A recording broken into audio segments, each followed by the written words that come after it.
Distance house ইজদা করার সঠিক নিয়ম জানতে চাই। এই বিষয়ে আমরা এর আগে বারবার বলেছি। মিজান মোর্শেদ জানতে চেয়েছেন, স্বামী কর্তৃক একবারেই 3 তালাকের নোটিশ দিলে পুনরায় সংসার করা যায় কিনা। একবারে 3 তালাকের নোটিশ যদি দেওয়া হয় শরীয়তের দৃষ্টিকোণ থেকে, 3 তালাক যদি হয়ে যায় তাহলে আর পুনরায় সংসার করার সুযোগ নেই। আর তালাকের ইন্ডিভিজুয়াল কেস ওলামা ইকরামের সাথে সাক্ষাৎ করে বিস্তারিত বিবরণ দিয়ে তারপরে সমাধান জানার চেষ্টা করবেন। জাহাঙ্গীর হোসেন জানাচ্ছেন, যে কোনো মুসলিম ফতোয়া দিতে পারবে কিনা। না, ফতোয়া দেওয়ার জন্য অবশ্যই কোরআন এবং হাদিসের পর্যাপ্ত জ্ঞান থাকতে হবে। বদির আলম জানতে চেয়েছেন, হ্যাঁ, আর কোনো জানা মাসআলা বলা সেটা আরেক বিষয়। বদির আলম আপনি জানতে চেয়েছেন, অজু করে নখ কাটলে কি অজু ভেঙে যাবে? না, অজু ভাঙবে না।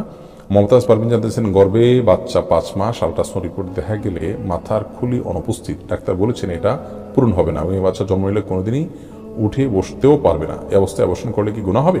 বাচ্চার মধ্যে যদি প্রাণ চলে আসে তাহলে এই অবস্থায় অবসান না করে বাচ্চার জন্মের সুযোগ তাকে দিতে হবে এবং এটি মা বাবার জন্য পরীক্ষা হিসেবে থাকবে। তারা এই পরীক্ষায় সবর করবেন। আল্লাহ চাইলে মধ্যে তাকে সুস্থও করে দিতে পারেন।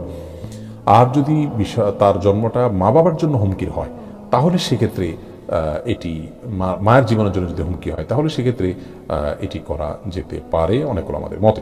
ডালি আমিন জানতে চেয়েছেন, আপনি নিজের লেখা কোনো বই থাকলে জানাবেন। আমাদের লেখা বই ফাউন্ডেশন থেকে প্রকাশিত হয়েছে রাসূলুল্লাহ সাল্লাল্লাহু আলাইহি ওয়াসাল্লামের সকাল সন্ধ্যা দোয়া ও জিকির।